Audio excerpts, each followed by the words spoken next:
Episode 292. The eve of big things coming. The season is looming over us like a beautiful, beautiful sunrise. Yiska, how are we doing? Just splendid. Just Splendid. incredible. Yes. Splendid posting. He's not looking at general chat in our Discord right now. He's definitely not on TikTok either. If you want to find out about the anthologies of Dark Armor, you might want to hit Discord. Link in the bio.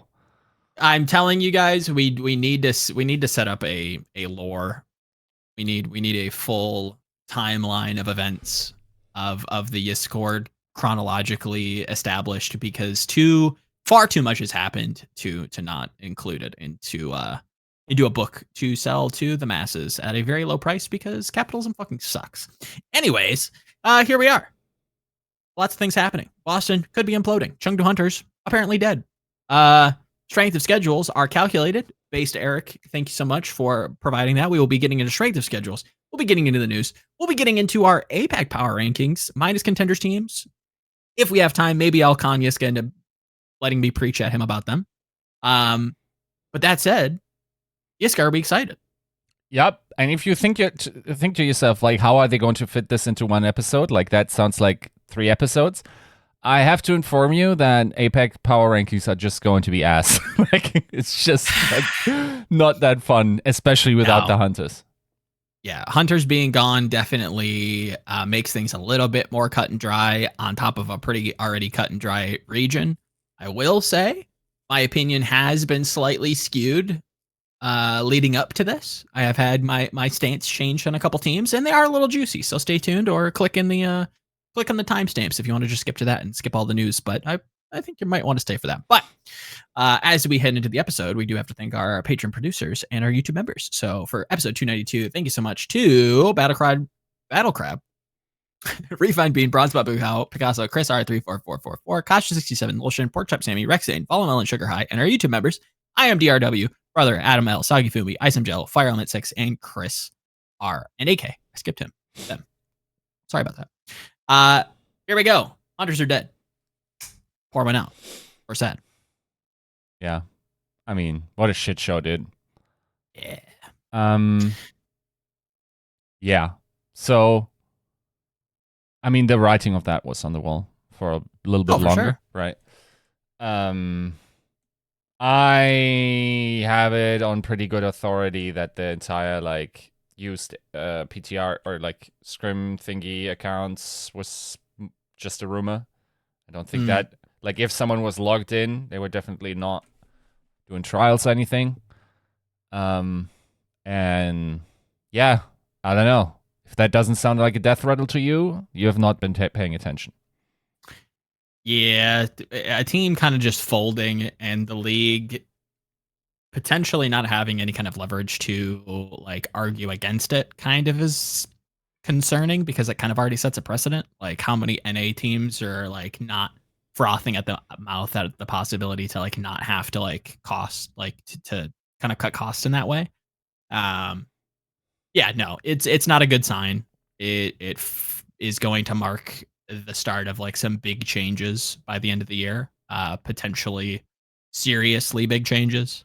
It's not a good thing. Obviously, the Hunters are kind of a fan favorite, beloved team that has some history, has some prestige to some degree, and seeing a team fold is never a good sign.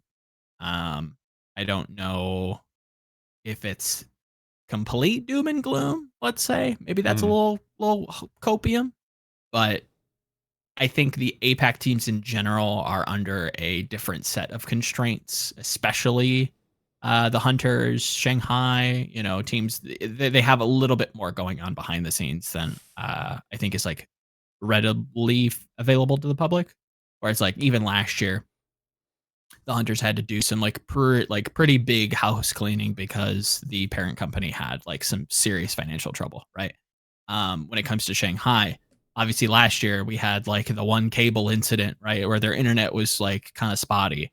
They don't have the resources like they used to. Now, on top of that, the NetEase deal, which is the parent company of the Shanghai Dragons, is completely fallen through. Like, of course, like that's not going to be, the esports team, the Shanghai Dragons, is probably not going to be getting the same resources or even close to the amount that they may have gotten in the past. And I think that's pretty like apparent in their roster building, right? So I think the APAC region in general is seeing some pretty gloomy skies. I don't know how much that means for NA, but we'll see. We'll see. It's not a good thing, but I don't know how much I want to apply that to North American franchises just yet. Yeah. I the thing is, okay, like from the Hunter's perspective, it's sort of like a weird situation. I also don't like. I gotta be honest. Like the business financials there are a little bit weird to me, because for some of the articles that you find online say that Tencent has controlling share. Some say that they don't. Maybe they sold some off. No idea. And I mean, Huya is not doing well, right? Financially, Yeah. like their stock plummeting and everything. And then if you can't play, like it's just very, very hard to, I imagine, to build up leverage there. We'll see, like what this implies. Of course, given the situation in China, the APAC region is just in a world of hurt comparatively, right? So, yeah, it's sad, mostly for cultural reasons here. Sure. I think they were one of the most exciting franchises historically. Yeah, we'll see. Like in terms of implications for NA and whatnot, I think like speculating is fine. I'm actually kind of surprised that we're not, or that the community is not doing it more. But that's of course not something that's like widely done, especially in my position here. So I won't give any takes on that. Yep. It's a different set of circumstances. We will have to see what the end of the season looks like. There are definitely opportunities to talk business, especially with a potential hypothetical alleged YouTube deal. Obviously, there are graphics running around from the Overwatch League front office pointing people to watch on YouTube. The word exclusively has not been used, but they're definitely leaning into that. The business side of things for this league is definitely a big question. Probably not something we're going to tackle today, but I think there is definitely people closer. How to put this? Like, there are people in the scene that probably are going to be talking about this in the coming months to weeks. So stay tuned for that. Maybe we'll spend some time talking about it, but it's probably not on the docket today. But what is apparently some juicy rumors out of Camp Boston Uprising that things ain't going so hot. Yiska? What's up with that? I mean, it's a cool subject, but it's hardly out of the ordinary. I like that we're now talking about this publicly. I think that's the kind of spice that you always want to bring. True. It just like contextualizes this. Like, if this happens like twice a season, that a team does shit like this, and it happens more than twice a season, then the idea that if you never hear from it, but then hear it once for those guys, it's something like, oh my god, like this is unprecedented, they're already imploding, lol, is a little over-exaggerated, right? I even think that the exchange that's going on socials between like the Boston socials and the players can both be true. Can both be true that like that Boston is throwing scrims or like not showing up, canceling scrims or taking 40-minute breaks. That can all happen while nobody's booming internally or having infights, right? For instance, maybe they want to talk about like a strategic issue in that moment, want to clear it up, and the talk just goes like, keeps on coming, right? Like they just discussed this issue, or someone, has to take care of something, whatever it might be, right? Or canceling scrims is another thing. Maybe like sometimes you just decide, okay, that it doesn't make sense today, right? To keep going. Yeah. I don't see it as that said. Of course, you're wasting now the enemy team's or your practice partner's time.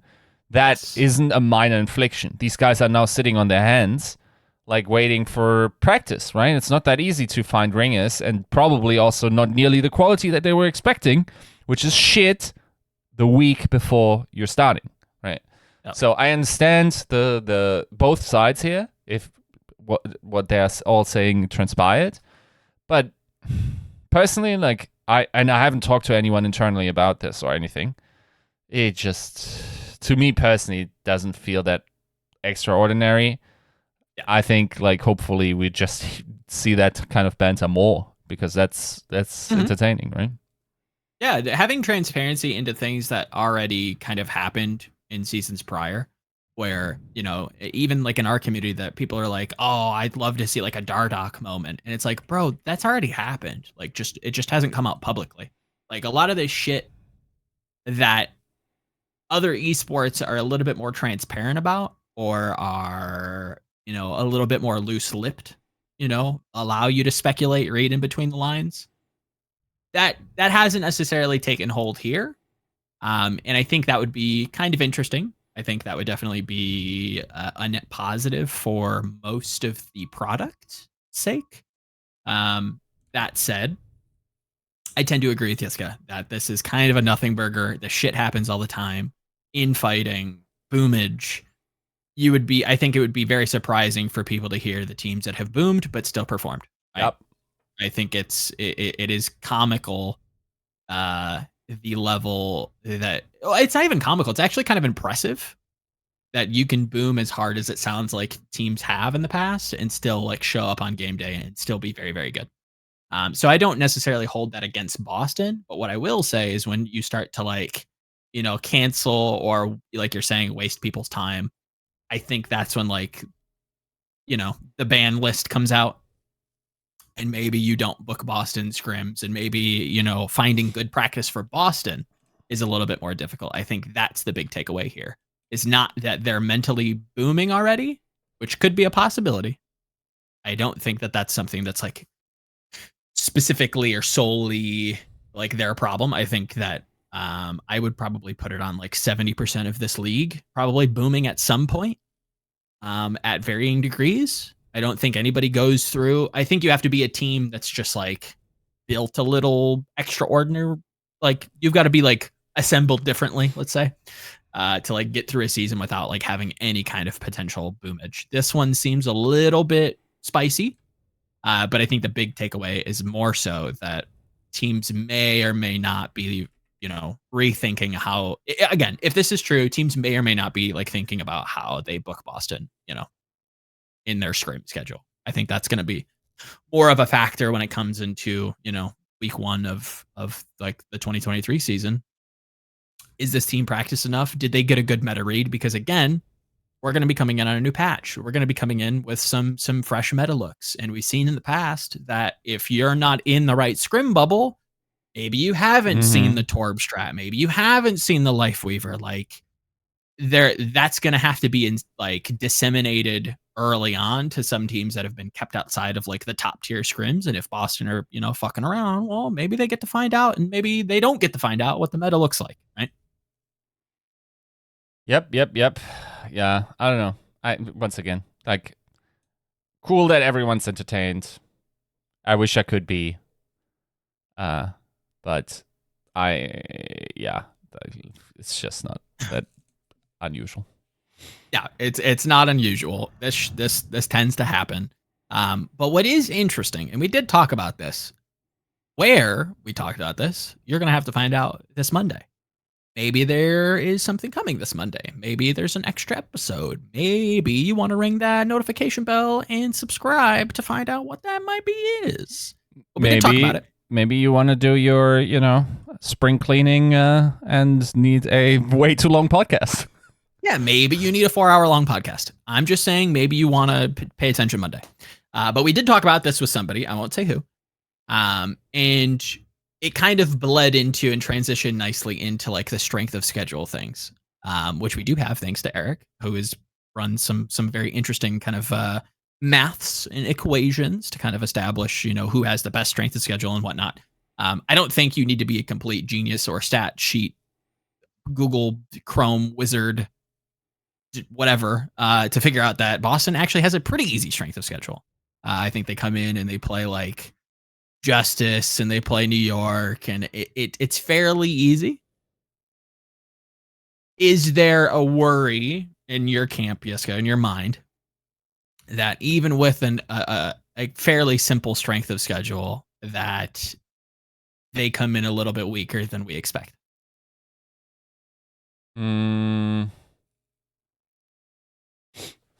It's just such a gimme, right? Like, it does feel like it.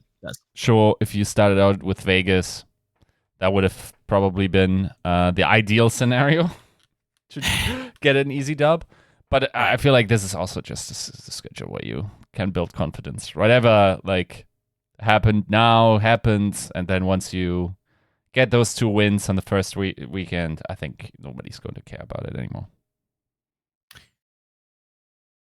I will say, okay, so for audio listeners, we do have Eric pulled up the graphic of, what the strength of schedule looks like, and they start very, very low, and then obviously, like, they're playing kind of the bottom rung of NA for the first half, and then in the second half, because you have such an easy early schedule, your later schedule, like, it's a very gradual ramp up. So the big test for Boston usually, or at least what it seems like, is going to be coming in towards the mid to the later half of the season. So Boston starts with their first match against New York, London, Justice, Titans, Vegas, and then I think they round out the spring stage with their match against the Toronto Defiant, which to me could very well be like 5-1, 4-2. Where do you kind of sit with that? Where's like the bottom line for you that if Boston doesn't hit X like match head to head, we're in some shit? Yeah, they like out of the first 8, they got to win 5. Everything else is not enough. Right. So 5 out of the first 8, you need wins. Yes. Probably 6, okay, actually, but I think 6 is probably a safer bet, and that's where it's like, okay, at least in my mind, not to like, I'm not gonna throw you into Preds, but like I'm gonna just like rattle off some lightning rounders where I'm like, yeah, you probably beat, like, Boston probably beats New York, even if you're boom. I think the London game could be a little bit closer than people expect, but I still would favor Boston quite heavily. I think Justice could be a little bit closer than people expect, but I would still favor Boston quite heavily. Titans, on the other hand, I think is a toss up. Obviously, I'm very biased in that sense. I am smoking my own beard, says Reddit. So we'll have to see. I think that could go either way. We'll have to see what week 1 looks like, but we'll see. Obviously, Vegas is a gimme. I think Toronto, even in the Pro-Am, probably should have went Toronto's way, and that's where it's like, okay, that's when I have to start going against Boston. So it really is going to be indicative of like what this patch looks like, what these teams kind of, if they're early to anything, if Boston really is running around, internally they're a tire fire and they're coming out with like Kalios and, Smurfs playing DPS, like it would have to be something crazy for me to go, oh shit, like Boston's season is cooked. It scuttled the ship. Like SpaceX isn't the only one blowing shit up midair. Like this is rough. Yeah. So it's going to take a lot for me to like completely sell, but this kind of tracks with exactly how I expected this season to look for them. Like they're going to be a good team. They're going to be fine. But I think NA as a whole is like a great region, and fine might be 7th, 8th, 6th, like in that realm. Yeah. Yeah, no, like and Eric, like this is one where the audio listeners take a fat L. But based on our power rankings in NA that we did last week, Eric calculated the strength of schedule for these guys and like calculated the expected wins for all of those franchises, right? And of course, like I think especially towards the extremes, they're Like the expected wins are a little. They're not fat-tailed enough. If we're being honest, I don't think Valiant will win a match. And I don't think one of Shock and Atlanta will drop 2 matches. So, like, of course, like the fat-tailedness of it all is always a question mark. But other than that, like in terms of the trend marks, and for the audiences, once again, they are just like trend marks being shown. You quickly find out that the strength of schedule that Boston has is unprecedented in the league. It is very much reminiscent of Titans, what they had last year, where their first half was a joke and the second half was hard, and the pay doing well on the second half was kind of like even underrated because of the strength of schedule, and they kind of shit the bed in the first half, right? Yeah. Boston can shit the bed in the first half as well, for sure, right? Mm-hmm. In the first half of the stage, I will say, even though it's, I guess we say split now. Is it split? Do we say stage? I think like for esports fans, split makes a whole lot more sense. But I think for Overwatch fans and for the league as like verbiage that they're using, I think they're just stuck with splits or with stages rather.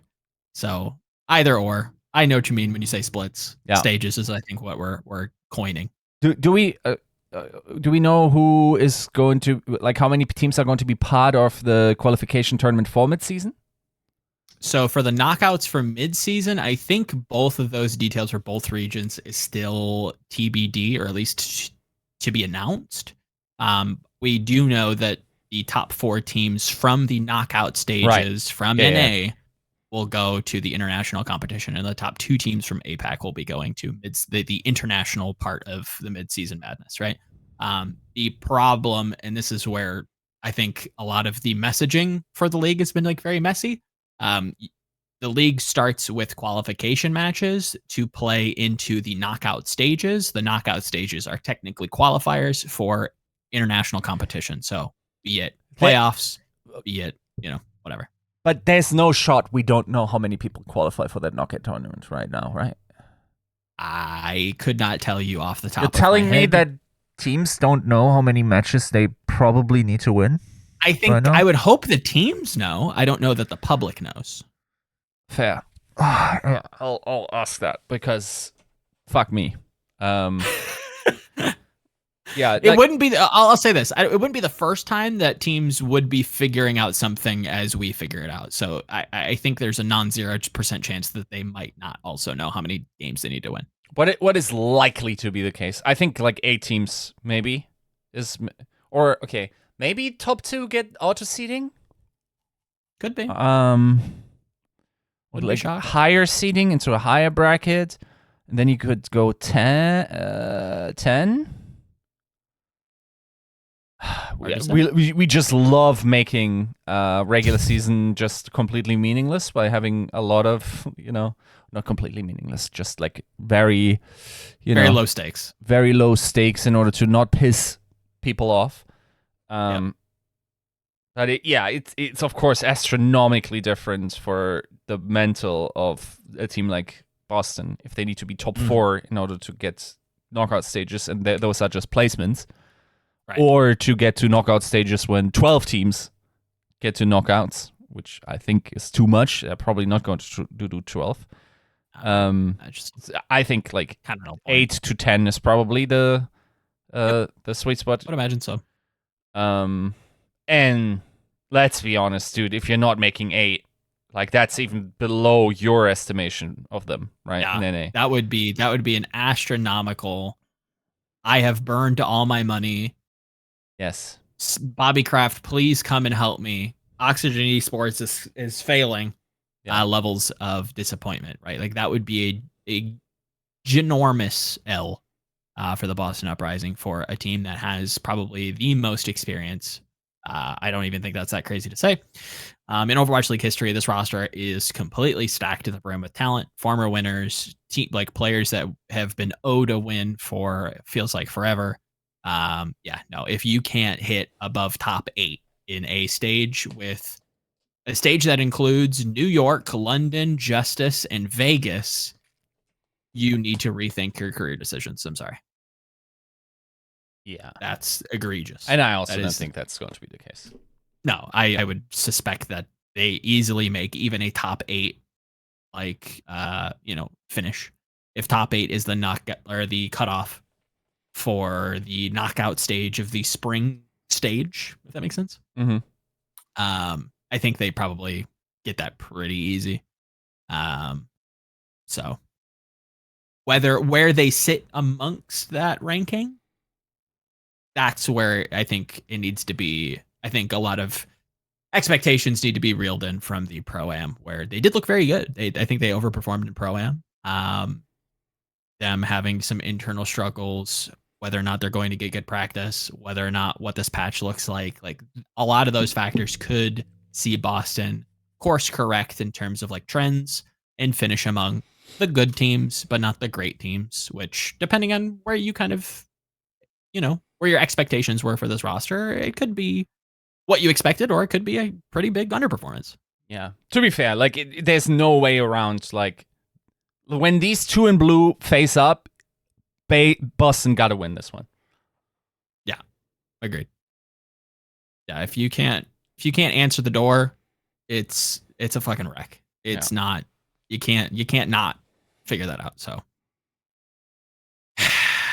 it's a mess. So, I mean, Boston are the talk of the town on the socials right now. But when it comes to other, strength of schedules, it does seem like, Justice could start with some early confidence, depending on what that match looks like. I think for audio listeners, Justice start with London, which is possibly winnable. I think that's a tough matchup for the first 3, but I think that's within the realm.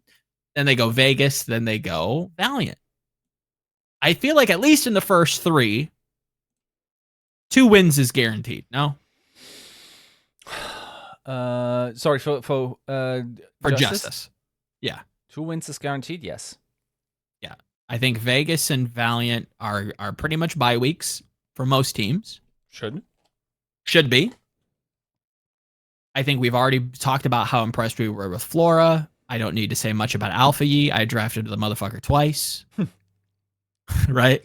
The rest of it gets a little messy, right? Where it's we have calculated, or Eric rather has calculated, that the estimated wins sit around 3. The difficulty is okay, if we don't come out guns blazing against London, a team that I expect early on should be bulletproof for the most part, I don't expect them to have much issue. It feels more like you're starting first 3, 2, and 1. Boston, depending on what form they enter with, depending on maybe what the meta even looks like, and if they're hitting it, maybe that's in the realm of possibility, or a non-0% chance win. San Francisco feels like a complete miss, and Houston feels like a miss. So maybe at best it's a 3-3 stage. That would be the best case scenario. But that also means that you don't have to play and maybe Eric can correct me if I'm wrong, but I don't think that teams are doubling up in the season schedule, correct? So if you have to play San Francisco early, that means in the back half you won't have to worry about them, correct? Not necessarily. No, there's Okay. going to be you have to play 16 qualifier games in total, so you're going to double up at some point. Somewhere. Okay, so it'll be interesting to see. And obviously, the league has announced that they are not. I think they're purposefully not talking about the second half of the schedule, because they're using all of the data to try to curve out the strength of schedule towards the second half of the season as well. So maybe this fixes itself. It will be interesting to see who dodges what team the most, right? I think that'll be pretty indicative of, or it could be indicative of, where a team finishes. If, let's say, Toronto or Florida gets to dodge a top 3 team twice, right, in both splits, both stages, that could be a huge boon for them when it comes to playoff seeding, what have you. So yeah, Justice could be a little interesting. Who else here? Glads. I mean, Glads are definitely somebody that I think are in the hot seat, right? Coming out of a fantastic Pro-Am performance. Eric's calculated them at an estimated wins of 4.40. However, their schedule starts with the Houston Outlaws, Toronto Defiant, Mayhem, and Atlanta as their first 4. That is a stacked first four. Second half of that, their last two games are Vegas and Titans. Is there a world that this is a 5-1 start, or a 1-5 start rather? How agreeable is that to you? 1-5 start For the Glads, yeah. Nah. You don't think so? Is it more like 4-2? You think they just beat up on Titans? I think the head-to-head against Houston, like with Junk Buck not putting Pelican on Farah in like Farah head-to-heads against a team, like I don't know how seriously Houston took the Pro-Am. I expect that coaching staff and that front office to get ahead of patches very quickly, or at least have creative solutions to like some problems. I think the team as a whole is very, very good. I think Glads is going to take some time to like really get the concepts that Meta could throw at them. Even though I do lean into like some stuff that you said, that like Glads does have a very, very strong front office. Like their coaching staff is very, very good. The issue that I have is how this team kind of comes together with that in mind, right? Like, yes, Dante did get a little bit of a bailout when it came to like the Ramatra adaptation, and that threw a lot of teams for a curveball. Is that something that is going to be enabled for him going into this patch? Is the Doomfist going to be enabled for him? I think you kind of hit the nail on the head.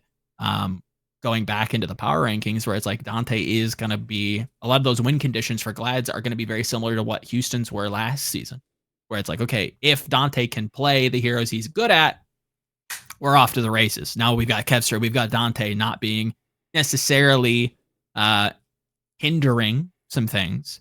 Is that always going to be the case? Is that going to be the case in this patch? That's the big question. And you have teams like Houston who don't have those holes. I think Toronto don't have those holes. Mayhem obviously don't have those holes. Atlanta, I would imagine, don't have those holes, but we'll have to see what Donghack and Hawk, that situation looks like. But again, first four potentially being losses, that'll do something to your internals. You want to talk about locker room, you want to talk about infighting. Starting 0-4 sucks. I don't think they will. For a team. Oh, okay. Where do we think? Where do we score a win? Toronto and Mayhem. Interesting. Okay. It's possible. I think that's in the realm. I think I'm more agreeable to the Toronto head-to-head. Yeah, I think they go 6-2 in 5-3 maybe. 6-2 is the most likely score for me. Okay. Not dropping a single point against Titans, of course. The more that I talk about the Titans and the Glads, the more that I think they are kind of like big brother, little brother. Like, I think the Glads are kind of like the big brother to the Titans. I think they're very similar, both in terms of like narratives and like on paper what they do. Where it's like I don't know if Sugar Free and Aspire are wishing too hard. I think that's just the case. Kevster and Kai and Yaki? Again, the step down. It's the Big Lots version. They're just similar in terms of vibes. I'm not saying similar in terms of players. Oh yeah, we're doing vibes now. Okay, right. Yeah, it's a vibes based analysis. Get on the hype train. Yeah. It's the new blockchain. Right. Yeah. Okay. Vibes AI. Exactly. See, you got it. Yep.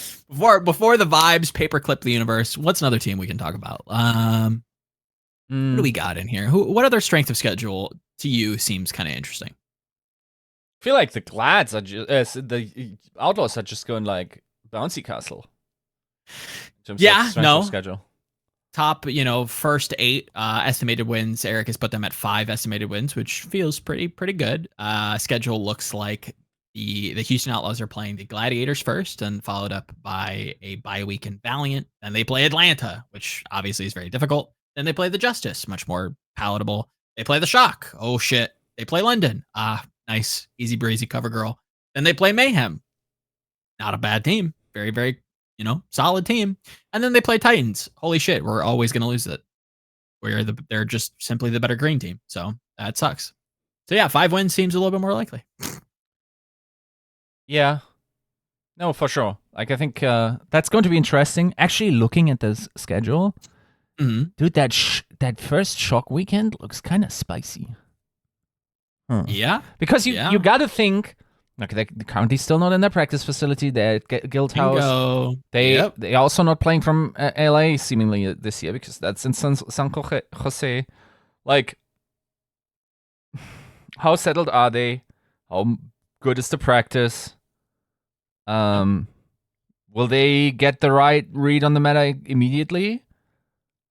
And then, like, yeah, I think they still beat Toronto, even though that's half a grudge match there.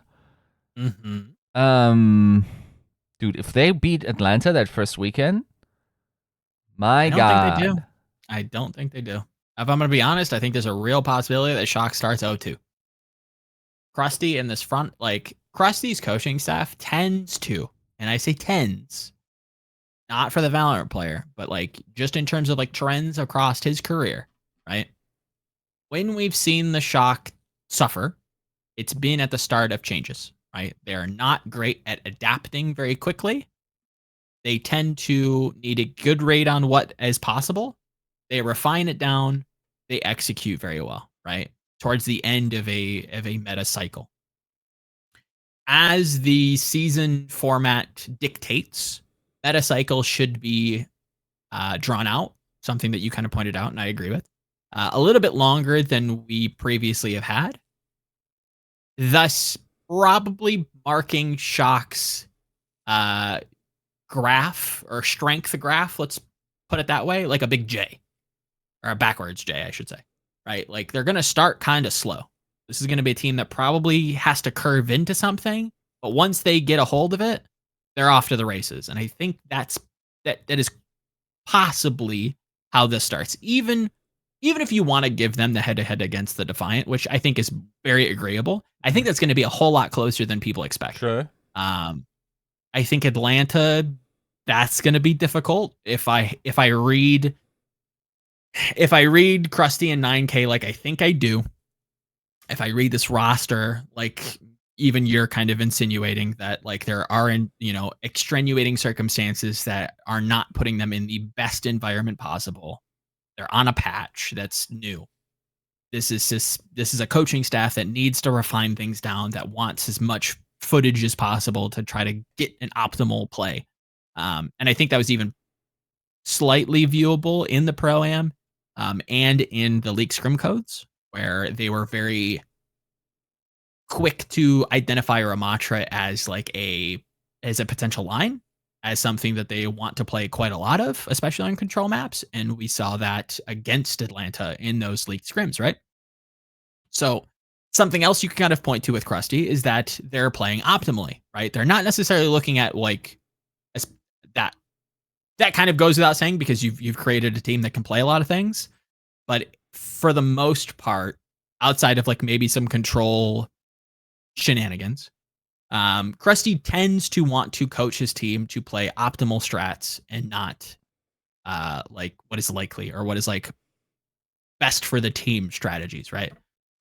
So that could also take some time. That could also explain why they tend to ramp up in seasons. We're going to have to see. I think there's a real possibility that the Toronto game's a little bit tighter. I think Atlanta, depending on what they look like, that could be a loss. But then even as the schedule kind of ramps up, you have Justice. That's an easy win. That's New York. That's an easy win. Houston could be a little bit dicey. But for the most part, Shock, depending on what the knockout stage cutoff looks like, it seems like they're a lock. It might not be as cleanly as people expect. And that could be a little bit more interesting. But I expect them to still be quite the powerhouse once we get to midseason. Sure, yeah. No, I agree. It's gonna, yeah. That first weekend has some sweet matches. I'm hyped. No, yeah. I tried to, we dabbled about talking about Preds. We have some hesitancies, so stay tuned. We're gonna figure out a way to make that a little bit more edible. We're gonna try maybe some graphics, or we might come in and do like a quick little podcast to do some week 1 Preds. Mm-hmm. Because there are some very, very spicy, like Yiska saying, there are some exchanges here that could be very close. Maybe even some breadstickable games that could be very entertaining. To kind of really start the season off with. I think this is going to be good. I think just seeing the schedules already kind of has me frothing at the mouth. So it's an exciting time. It's a good one. Sure. Any last schedules we want to touch on before we move on to the power rankings? Nope. I think overall quality of those isn't too terrible, honestly. Like I don't think like from here it looks much of a problem. I think yes, like of course you have some differences, but yeah, it Yeah, doesn't. of course. Just looking at the delta of difficulty, yeah, I don't know. That's all good. Yeah, it's good. Not to dogpile Boston though. It has to be a very good stage for them because, like we kind of have mentioned, the back half of that schedule is going to be way harder. Mm-hmm. And if the midseason does not have if I'm understanding this correctly, it has no stake on where you rank in the, like there's no more league points. There's no more like auto seeding for winning midseason. There's no big reward for the championship from winning midseason, right? It's just another event that we want to, celebrate, which is fine. But the potential chance that Boston misses playoffs or gets seeded very poorly in playoffs could be very likely if they don't start strong. And if there's already some possibilities of problems, it could be a little rough. So that's going to be, I think, the big narrative for me, amongst other things. Whether or like how strong does Boston look? Is there like fixable things about this, or is it really time to scuttle the boat? So something to look out for. A region we have not talked about just yet is the Asia Pacific region, which is featuring a brand new, farm fresh, gluten-free contenders integration, but we aren't going to be necessarily ranking the contenders teams. We are going to be just ranking the Overwatch League teams in this power ranking. I'll maybe see if Yiska feels open to some proselytization. I don't even know if that's the right word, but around the contenders teams and who's good, who's bad. I did write a piece about it. Check that out on GG Recon if you're interested. But we do have power rankings to get to from APAC. Obviously, the Pandas are out for the foreseeable future, so we, can't necessarily rank them. But from bottom up, I think there might be some surprises. You ready to go, Yiska? Yes, to do the end of season rankings. Also, by the way, just as a by the by, not sure if you want to open that that's can of worms, but if there was any way that the Hunters come back, they cannot, in my mind, they should not be allowed to qualify through our means. They probably should be required to go through the contenders route and get into the knockout stages, because presumably the knockout tournament is not determined by the outcome of the latter half of the season, right? It's going to be determined by the entire season record, and of course they have not played the first half. I want to see any shit like, I don't know, just going by win percentage or some dumb stuff like that, because also you're not going to have a symmetric one. I think like if you wanted to reintroduce them at all, which I don't even know if that's a desired option or is even being discussed to be an option, then it would have to go through the contenders knockout tournament, in my opinion. Like there, you probably have to carve out like some special ruling or whatever if you see that coming. But that's the way I would introduce the Hunters back to the OWL circuit, not throughout the regular season. Yeah, I think that's fair. I think that's completely reasonable. I don't think you can just auto seed them in and just, make this executive decision that, oh yeah, you just get to decide that you don't want to play the first couple weeks, and then, unless there is like this agreeable circumstance that they can make up like catch-up games against the OWL teams, which doesn't seem hyper feasible. Maybe that's even off stream. Like it's just more of a problem than it isn't. Even if they allow them to come back. It seems more likely than not that they just don't make it.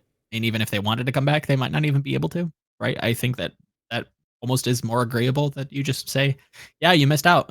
That sucks, but we'll maybe have you back for whatever happens after this. So that, yeah, it's hard to even see a line where Chengdu comes back at this point. The vast majority of worlds, they are done for the season.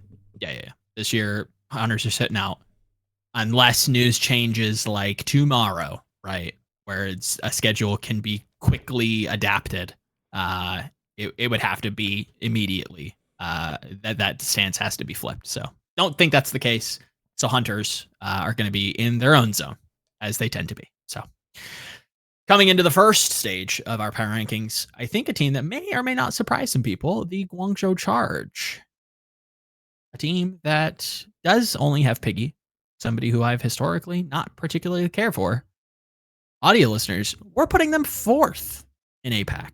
Interesting. Not dead last. Not even second last. Which is kind of nuts.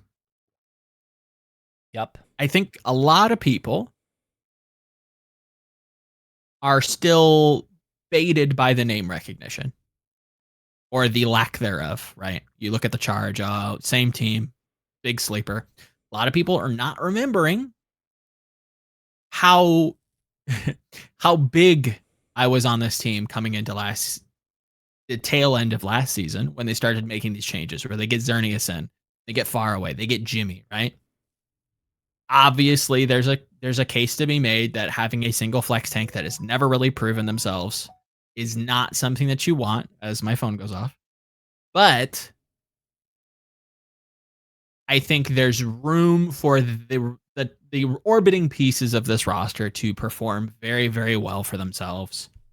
Do I think Piggy will probably cost them some games? 100%. But I don't think this backline is... I'll go even as far as to say this might be a top 2 backline in this region. I'm not entirely too sold. I've been a big Bliss fan for the Fuel for a long time. A rookie season, somebody who's taken a lot of time to grow. MCD is good. I don't know if he's Far Away great, right? I've been a big proponent of Xerneas for a long time. I think he's way more flexible than I think people let on.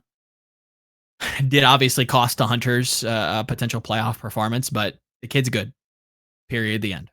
Jimmy, I think, had a great tail end of the season, and Choi, he's kind of the next coming of Flutta. So I do think this team really has a chance to compete.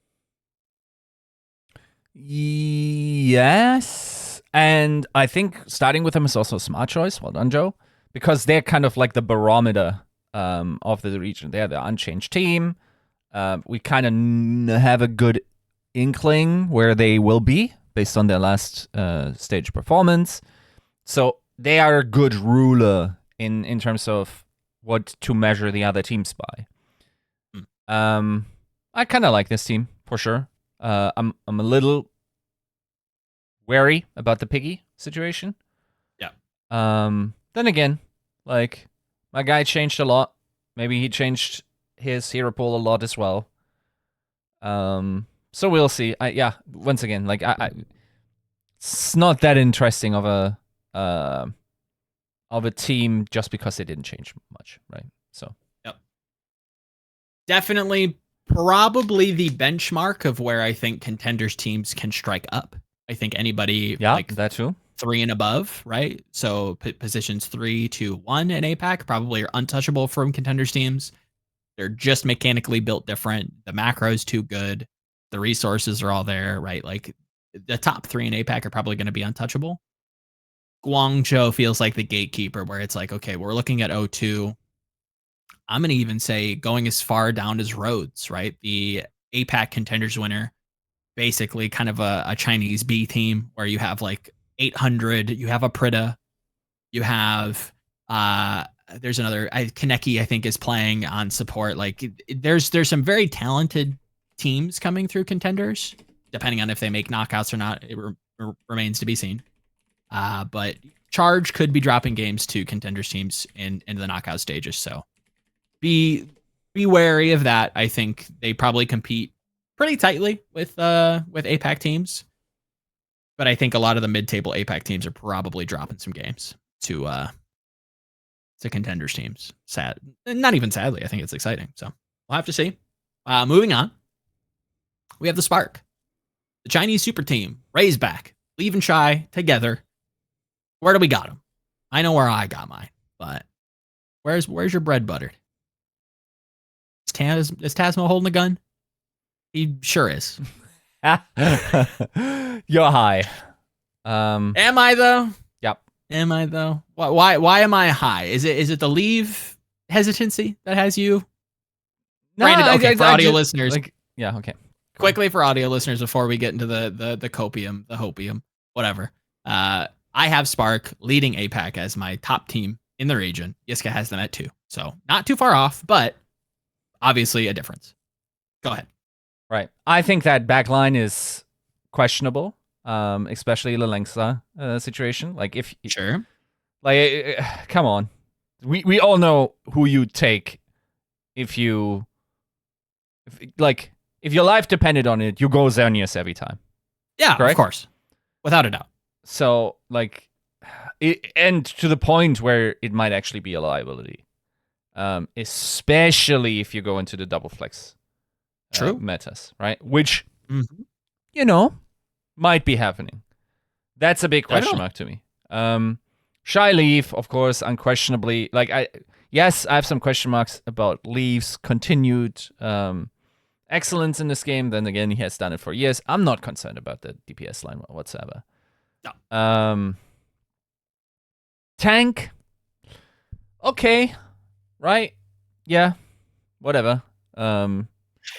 It's like once again, I don't think this is a team that necessarily is the one that needs to be explained in order to justify them only being second. I think I will have to say more about the fuel when we get to them. Sure, of course. And that's kind of the big narrative out of APAC, right? This is like 2019 all over again. There are 2 top teams in APAC.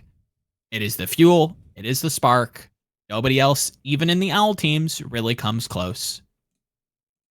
At least on paper. Whether or not, some of these experiments work out. Maybe somebody actually just gels really well and punches way above their weight. That remains to be seen. But from the preseason perspective, it's the Fuel. It's the Spark show. They're the top 2 teams. They're most likely the top 2 teams to make it to midseason and probably, whatever the playoff picture looks like. So that's kind of the narrative coming into the season with, right? And it's not, going to be surprising that the Fuel will probably take up those 2 top seeds, right? I think we probably can just reveal where the Fuel sit now. I think we're already kind of talking about them. It's probably worth mentioning. Because I think I agree with Yiska. A lot of the better arguments, the better discussions come from the comparisons of these 2 top teams. Obviously, for audio listeners, I have Spark leading. I have Fuel in a close second. Yiska has Fuel leading. Spark coming in. I won't speak for him, but coming in second regardless. My hesitancy when it comes to the Fuel kind of comes down to I have this gut feeling that Sparkle is being a little bit juiced higher than I think. I think he's being overhyped a little bit, right? I don't expect him to be a liability, but I don't know how well he's going to hang with Shy and Leave, right? I think that could be a difference maker. I think Edison was a huge surprise last season. I don't know if that's going to be necessarily the same kind of competition when you have somebody like Leave and Shy. Granted, I mean, even in the head-to-head, Shy, Edison last year, it looked very close. The roster, the coaching staff that the Spark have for Shy this season, vastly different, right? You want to talk about how the Spark ended last season, bringing in Teru and doing these weird support subs. That was like the Spark of old, where this is the cursed, overhyped team. I think this is the season that Spark really differentiate themselves away from this big, the team that always fails. This is a team that has a coach that has a tremendous track record, one of probably the most unsung coaches in the league in Ray. You have the Chinese super team. This is a clear top performer in my books. Right. Yeah. Fair. I think, generally speaking, we might even tend to underhype Spark a little. Okay. Like, yes, he's probably not part, of the Omega Elite anymore, unless you hit his picks, right? Like, I think Sure. Sparkle is like an A+ in a lot of the, like, even Tracer is really good. It's not Kevster. It's not proper, right? But I would say he's him on the some other heroes, right? Like Genji. Sure. Yeah. Genji, big one, obviously. Like even going back to Asfara, right? Like coming out of Element Mystic, like this kid was a playmaker, almost to a detriment, almost like a Haksal Jr. If some of the old heads remember some of like Haksal's over aggressive plays. Sparkle started as kind of a student of that school of thought, where he was a big playmaker, somebody that I think Coach Rush kind of reeled in a little bit, much more of a system player now. Obviously adapting to the Tracer, I think coming into the 2021 season, something like that. Looked phenomenal. Surprised the hell out of me. Obviously coming out of I think there's like a third-party tournament in China that they were like competing in at the time, and it looked pretty bad. Came to NA, looked fantastic, right? The issue is like how that looks in the head-to-head, what his hero pool looks like across the board, whether or not they can field any kind of like creative solutions like Rush tends to. If there's a meta that kind of doesn't suit them in the past. And again, that's kind of the rope you kind of have to throw out there when it comes to Spark, where it's like, okay, if you're not big on leave, I don't hate that, right? Last season wasn't great. I think there's a lot of explanations for that. Far be it for me to kind of hand wave away any kind of criticism. If we are going to give Sparkle like the benefit of the doubt, I think we could probably also give Leave the benefit of the doubt. And I would argue that the potential when it comes to Leave, far greater. Is that crazy to say? No. Right. But and that's where it's like, maybe it's a degree question. Like how much of that potential are we really getting? I don't know. But if we're going maxed players, I take Leave every day. Sure. You know who I take every day? Hanbin. Yeah. And I take Hanbin. I take Hanbin, maybe even on Winston above Gushui. Watch it, dude. What should happen? What should fucking happen? This kid, like he's the only tank I will say that should probably be mentioned among the S tier. Sure. So that I think Smurf carries like this. The only reason we talked about Smurf in the way that he could be an MVP is because he always played. And like Hanbin didn't because he had Fearless behind him. And of course, you cannot necessarily displace Fearless, especially not when you don't have the scrim time on Winston. And your coach also has to sort of make room for Fearless, right? Fair. I think this kid is just going to come in and just teach us what, like, I think someone, give him 10% more on everything. Yeah. No, I agree. I think that's what Hanbin is capable of, and he's just going to hard carry based on that. And he's so important for the team culture as well. Yes. It's like it's still Rush. I'm also kind of interested to see how the environment sort of shapes up there. Far be it for me to consider like the situation with MCD as like he had potential, then he didn't show it for the longest time. Yeah. I still trust Rush to get this done, right? Like to have chosen the right guy. There were enough guys going around that he could have taken instead. Like this is one of these weird picks where you're like, huh, that guy? I feel like we haven't seen it yet. If Rush puts his trust there against other intangible reasons not to do it. right? Keep that in mind. And Rush is also someone that likes to keep it clean slate. I think we're going to be very surprised by that backline. Then they're going to have a very different profile, I think. It's not going to be Hillbot Fielder shit, right? But like this is MCD kind of taking a little bit of the reins. I think Bliss has been somebody that come up for a long time, somebody that I think is going to have a great rookie season. We'll see. Yeah. So I think like I don't care that you have 2 A-tier tanks on your roster that Hanbin probably clears you on like 9 out of 10 picks still. Oh, right? yeah. So I don't know that. And depending on the meta, this will once again be very important. And everyone else is fine. Like Eddie can surprise once again. Like all the issues that they look like. My brain just still goes, oh no, they have a hole there. But then again, they won the fucking season with that gaping hole in metas where that was the gaping hole, right? Like, I think what will happen, here's the real reason why I pushed them past. I don't think APAC is fucking prepared what is going to roll them once like the scrim metas come around. Everyone thinks, oh, we know. You fucking don't know. They just make some shit work that works for them and you don't know, right? So maybe it's not going to be the immediate meta like start. They also always have slow season starts. It's all fair, right? I think by the time like this team gets rolling, whew, baby, like this is, keep in mind, this is known. Fuck it, I'm gonna just say it. They're probably going to play on LAN, and that's a question mark for me there. So while the other teams I don't know actually. That's something I don't know. But like all of this is maybe a negative, maybe? Because like I think they won a season offline once again, right? They did, yeah. So yeah, I think like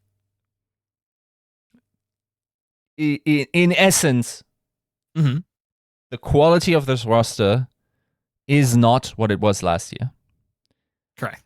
But consider my bias. When I sit down with Rush and ask him questions, it does something to me where I just think he just makes it. He'll make it work, dude.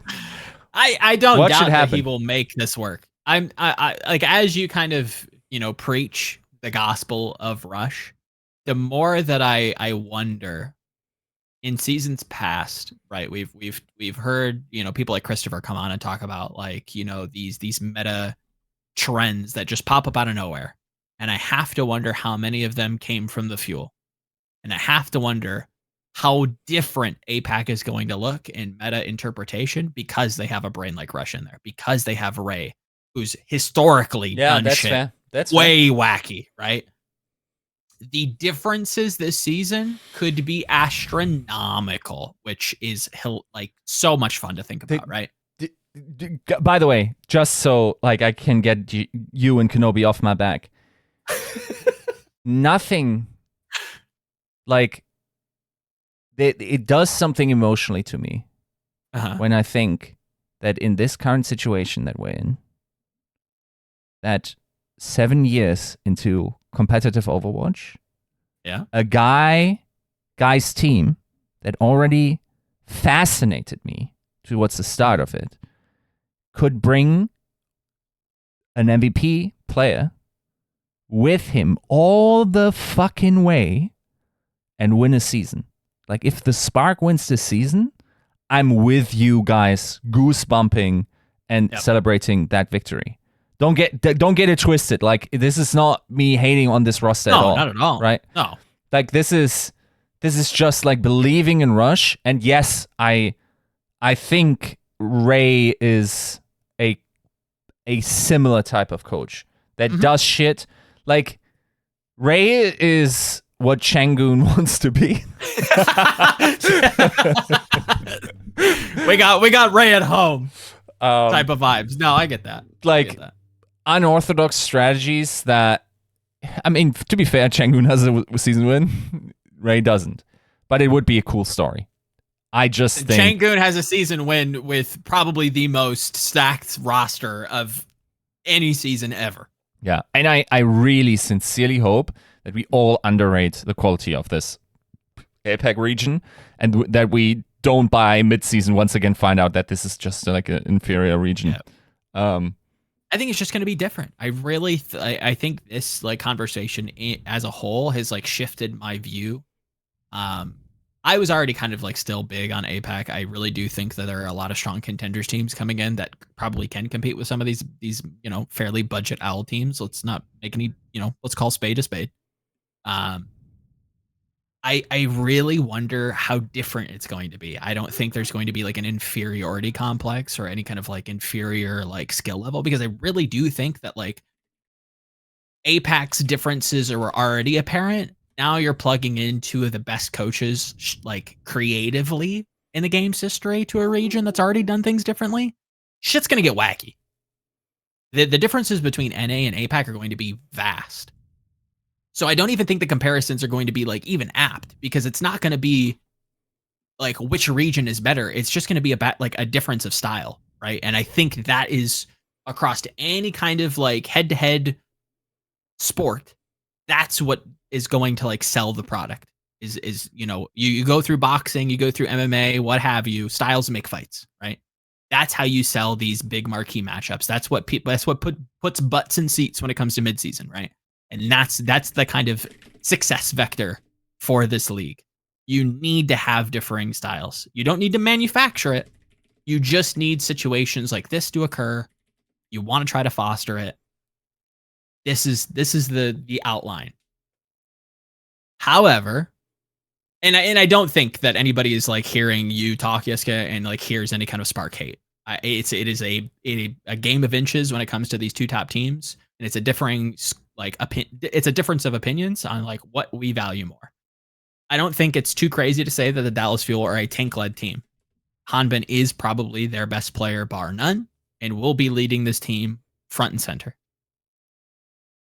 In Overwatch 1, I think the support in the tanks tend to be, if you could have placed like Monopoly money, if you were given a Monopoly money budget and had to place, dollar values on roles in particular. In Overwatch 1, I think it is the tanks and the supports. In Overwatch 2, it might be the DPS. And that's where I kind of trend to after last season, where we have these mid-fight, you have teams like Gladiators just kind of like pulling rabbits out of hats, right? You have even the Spark last year having a lot of like internal dilemmas. I think I might be in the school of thought that says you want superstar DPS. You might not necessarily need an all-star tank to win a season, right? And that's kind of where I have to see the Spark edge that out. That's really the only, because I think there are still question marks for both teams.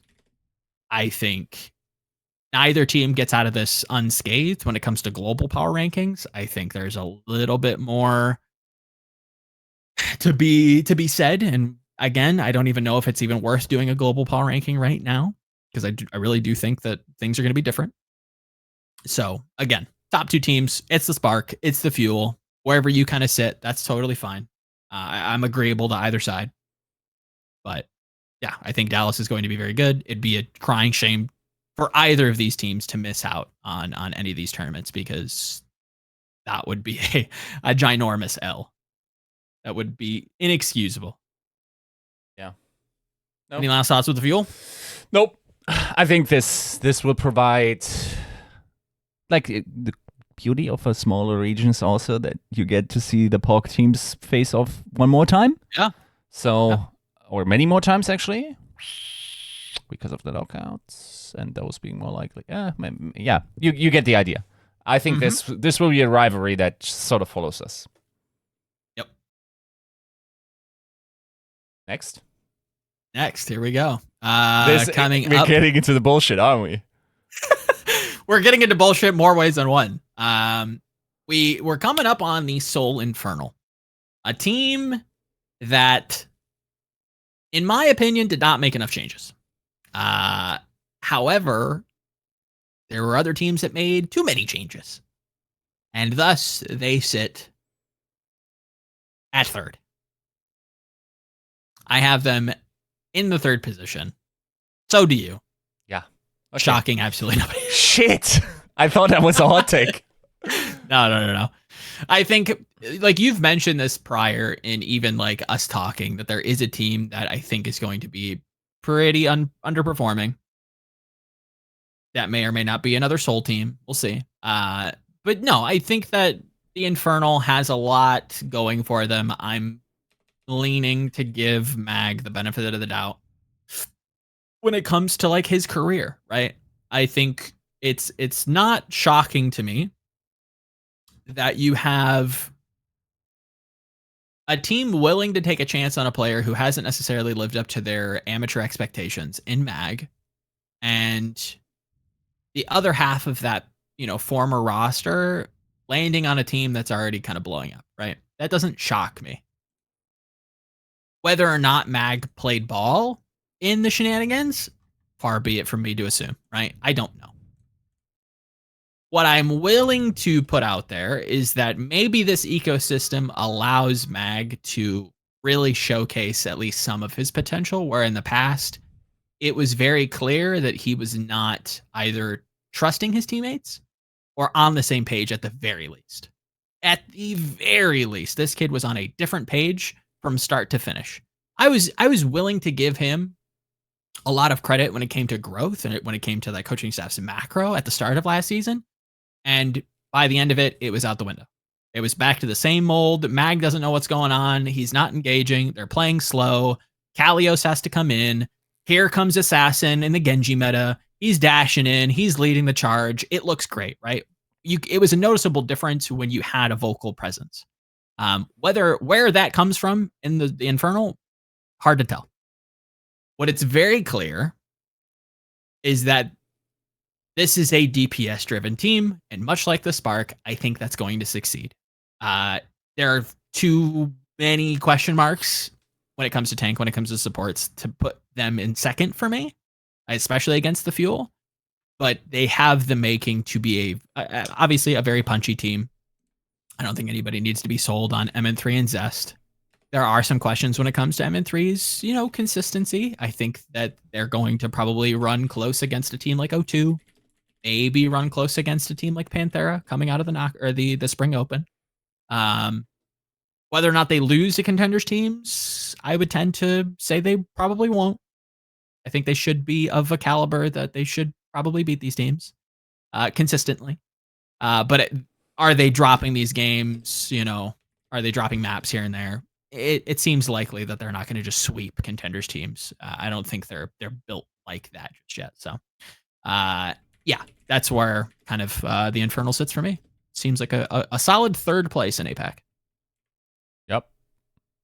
No, I agree. Like I think I'm looking forward to the Mac situation. I think like there is a solid chance.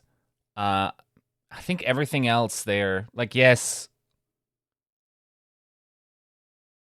Fuck it. Yeah, I think they could have gotten a better main support. Yeah. It's not crazy to look at Fixa and be like, I'm good. I think I'll try somebody else.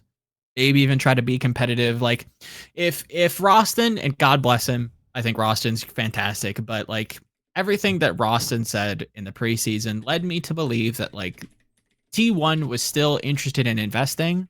I wonder how much of the bidding went on for Bliss, right? I think Bliss in this roster, nuts. That's the type of player that we should be going after.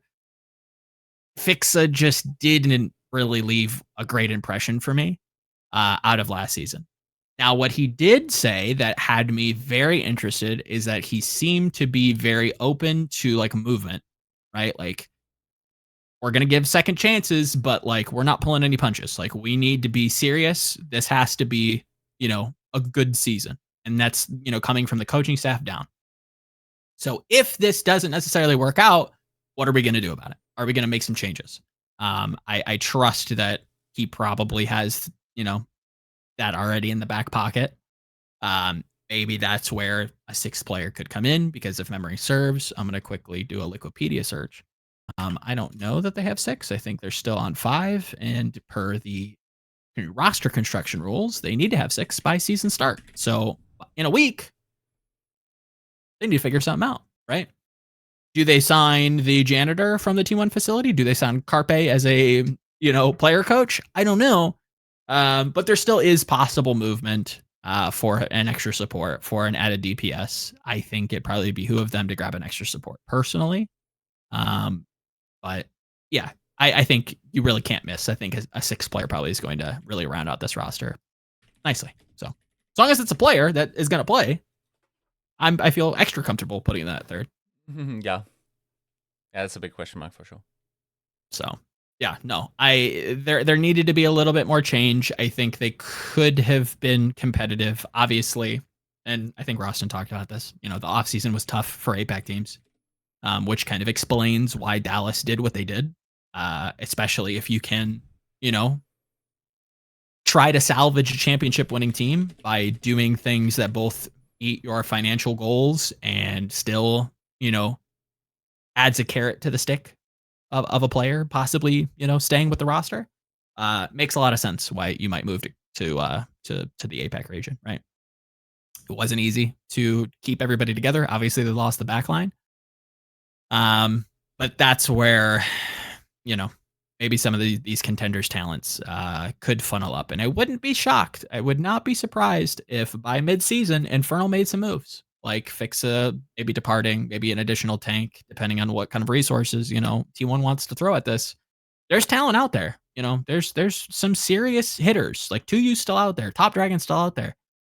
Aid, Simple. Like there are some rookies still waiting to get a come up. And I think the Infernal could be a destination home for some of these talents. So sure. Be on the lookout. Wouldn't be surprised if this team makes some moves, is very agile in the midseason. So we'll see. Infernal's done. Here comes Moon and his devious lick. It is 420. Yeah. Homie is off the goop. I don't know what's going on. It is moonshine season. That is very true. I like that. We're gonna have to run with that. We've got Fleta on tank. We've got Gangnam Jin back on main support because we didn't get enough of that last season. We've got DM as a flex support player this season. What's there to say? This is not a good team. Okay, I shouldn't say not a good team. It is far too hard to figure out how this team works because there are so many I have never seen this player play this role ever, right? I have never seen DM play flex support ever. Do I think he could probably be good? Yeah, probably. I can't rank that though. I have seen Gangnam Jin play main support. It's not very good, personally. Yep. He can play flex support to a decent degree. Maybe that works out, right? Maybe they have like an out when it comes to escort maps or flex support or double flex metas, right? Maybe that's a possibility. Do I think Fleta could play tank? Probably. Have I ever seen it? No. Since Flash Lux Season 4, I haven't seen this kid play Zarya. I haven't seen this kid play Monkey. I haven't seen this kid play Doomfist since he was a DPS. I don't know what to do with this team. I think Hisu's okay. I don't know what to do with Viper, even in like some contenders viewing. Not somebody who really stuck out to me. I have to put this team last. Am I open to being surprised? Yes. Do I think I'm going to be surprised? No. Yeah. Fuck. I really wanted to put them higher, dude. But ultimately, I think... yeah. Like, also, let's be honest, our special guest giving me the nudge. Like, I wanted to have a hot take because I still think like there's something there. I think it's also, I don't like. Ironically, I'm higher on Fleta having a good season on tank than DPS because it just felt like he just didn't feel it anymore. I could see him like getting that mojo back, you know. Could be. And if that's the case, maybe this becomes like a tank-led team, and maybe here we haven't done like what do we call? I'm like my brain's like bleeding. at the word where like the ranges. There we go. The range of the Shanghai Dragons could be higher than I think people really give it credit for, right? Like I think as far as I can go is maybe 4th. Maybe they get to Guangzhou territory and it's like Fleta just diffs Piggy. I'm willing to see that be a possibility, right? I think Hisu could be competitive with Jimmy. If we're going to believe in Moon, we have to assume he has a good, head on his shoulders. He probably has some faith in Bebe. Maybe they can get something together. I can't for the life of me put them any higher than 4th when it comes to a range, but what's most likely the outcome is that they're last. They're losing games to like middling contenders teams, and the experiment fails. Like this is a gamble and a half on what this season looks like for the Dragons, and I'm hesitant to go into the spring stage, going even as far as like the season as a whole. Maybe we revisit power rankings after midseason because that probably clears a whole lot up. But as the season ending ranking, right? Looking at the entire season as a whole, where we think these teams are going to finish, I can't not put this team last. There's too many question marks. Yeah. Any final thoughts with Shanghai? Nah, I think like they could be not last. Mm-hmm. I think that's a possibility, but how would you group these? Like, okay, tier In terms of tiers? Yeah.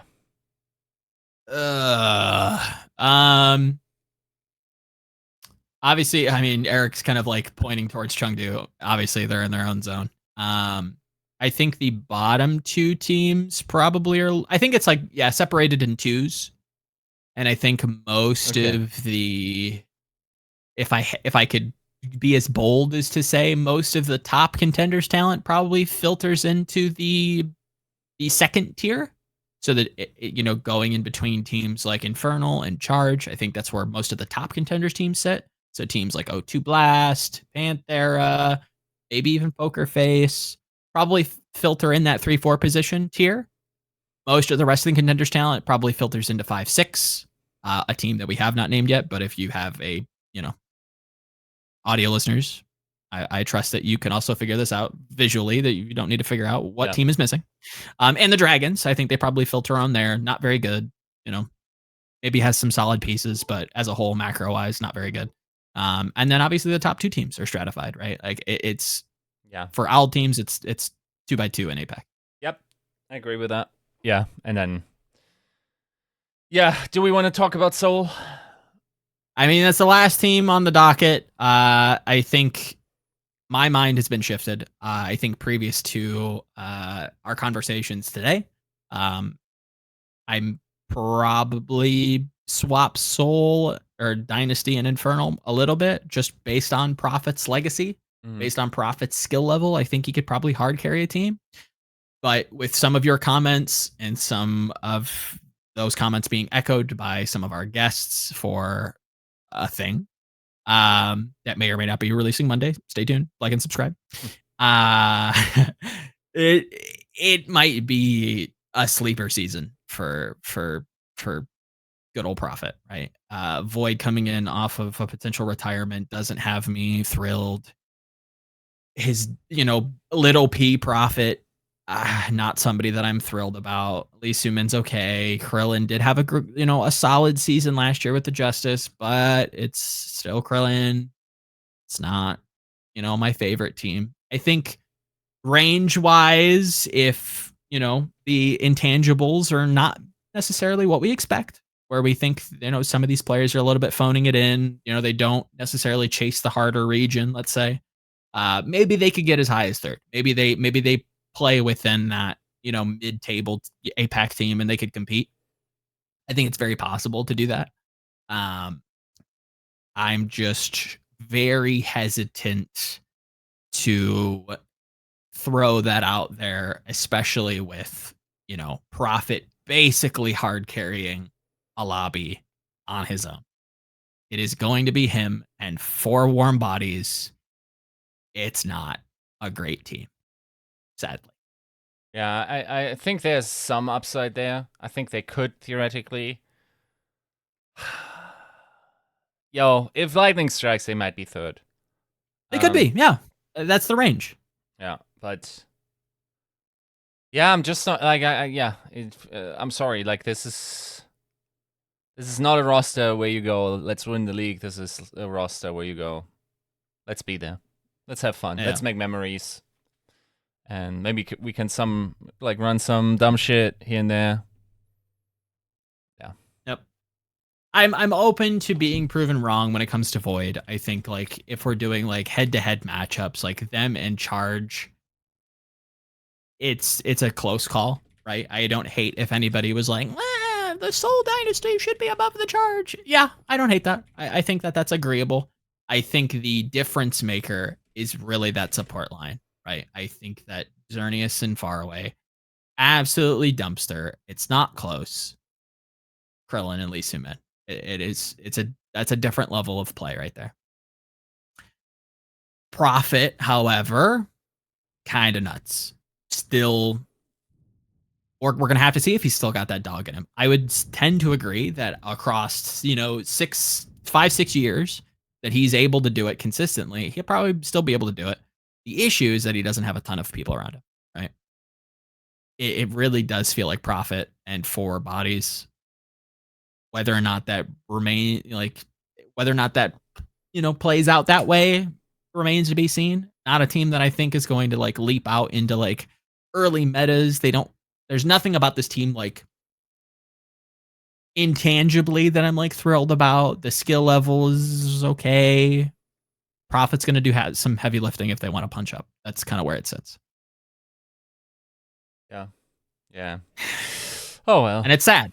And it sucks to say. But yeah, I think you were right. I think if Prophet really wanted to be him and wants to like keep that GOAT title alive, I think you had to go to NA. Yeah. I think you had like that's the chase. If you want to be in the title contention, you had to go to a team like Atlanta. You had to go to a team like Glads. You had to go to a team like Houston, right? Boston. He's sure. I think those probably weren't. Yeah, okay, sure. But like you judge that by the time you have to do that decision, right? Yeah. Of course. And again, on paper, that team looks nuts. So yeah, that makes a lot of sense. If you're going for a championship, that would be a team that probably gets you one or gets it close, right? Staying, in APAC, bringing back Void is probably a godsend because it's probably very likely if they can't get Void, they probably end up with Marvel, and Marvel isn't bad. Marvel isn't bad, but that's probably the caliber of player that Seoul probably ends with, right? And I wouldn't be shocked to see 2U or Marvel maybe even get poached by midseason. I don't know what kind of roster restriction rules the league is going to implement when it comes to APAC, because it to my knowledge, that there isn't anything stopping teams from just, yoinking one of these tanks and sliding them in next to Mag or sliding them in over or next to Void. Like, that's not crazy. Not unheard of. So that wouldn't be shocking to me. But as it stands now, Dynasty just don't look super competitive. We'll see what happens with them. Kind of down on the Dynasty stock, sadly, coming into the 2023 season. Yeah, and maybe we'll eat crow for that, but yeah, it's just what it looks like. That's fine. I'm willing to eat that, but as it stands now, it ain't looking great. But for the audio listeners, we're going to run through our power rankings for the APAC region very quickly. I'll go first. I have Spark winning the region. I think they're the best team, so they're coming in at number 1. Number 2, Dallas Fuel. Number 3, Seoul Infernal. Number 4, the Guangzhou Charge. 5, Seoul Dynasty. And 6th, Shanghai Dragons. Well, for me, it's Rush Hour with Dallas slotting in at 1, Spark at 2, Infernal at 3, Charge at 4, Seoul at 5, and the Dragons at 6th. 6th is a fucking nightmare to spell, by the way. Like, when I read your VOs as a German tongue, dude, and like your 6th are like strategically placed towards the end of the sentence after 2 words already fucking break my soul, that the 6th come in, and then like, because very often like it needs to flow in the sentence, and if you were just like, oh fuck, and then because I have 6 voices going on in my head at the same time, I'll go like, Okay, first half of a sentence. Oh, fuck, I made it. Oh, yeah, nice. It's smoothed out. Okay, the 6th is coming. Chill. 6th.